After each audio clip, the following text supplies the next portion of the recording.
Hop. Hepinize selam arkadaşlar. Arkadaşlar. Evet. Bakın bardağı dümdüz tutma oyunu o gün bugün. Şimdi konuşmak yasak. Evet. Şimdi Eylül Mavi'ye bazı şeyler söyleyeceğim. Eylül Mavi'nin konuşması yasak. Hiçbir onları şekilde yapmam lazım. konuşmadan benim söylediğim talimatları yerine getirmeye çalışacak. Hazırsanız Başlayalım. başlıyoruz. Evet Eylül Mavi. İlk söylediğim şey bak. Hiçbir şekilde konuşmuyorsun. Sürpriz görmüş gibi irkil. Bir sürpriz geldi, irkilmen gerekiyor. Nasıl yaparsın? Peki böyle yaparmış. Birine sus der gibi işaret et. Peki çok merak etmişsin gibi öne eğil. Çok merak etmişsin gibi.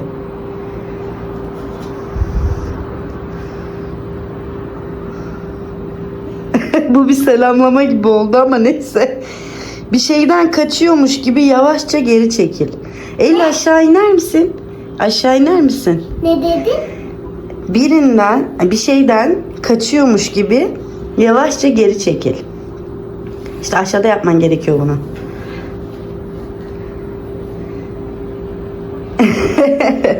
Peki görünmez bir aynada yüzünü incele.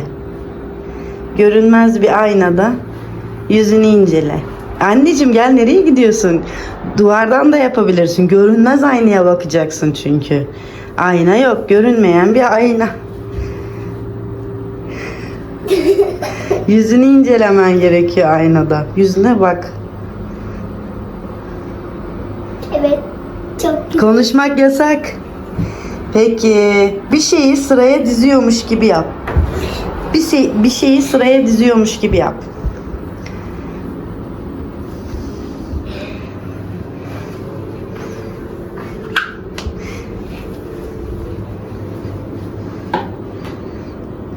Peki.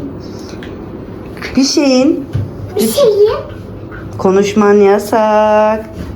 Bir şeyin çok ağır olduğunu fark et. Hayali bir şey yapacaksın. Gerçek bir şey almana gerek yok. Hayali bir şey, çok ağır bir şeyi böyle kaldırıyormuş gibi yap. Nasıl yani? Böyle çok ağır bir şeyi kaldırıyormuş gibi. Çok ağır bir şeyi kaldırıyormuş gibi yapacaksın. Hayali. Peki. Sıradaki görünmez bir topu yakalamaya çalış. Görünmez top mu? Konuşmak yasak. Hayali bir top düşün, onu yakalamaya çalış.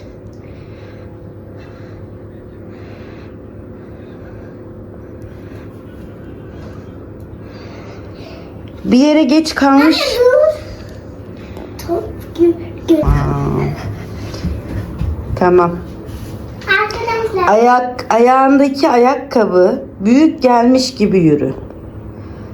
Ayağına bir ayakkabı giydin, büyük geldi, öyle yürü.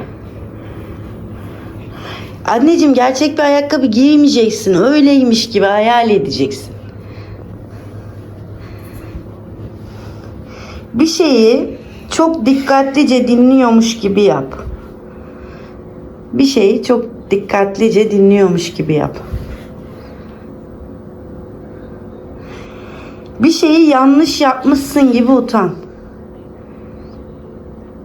Ellerini ısıtmaya çalış.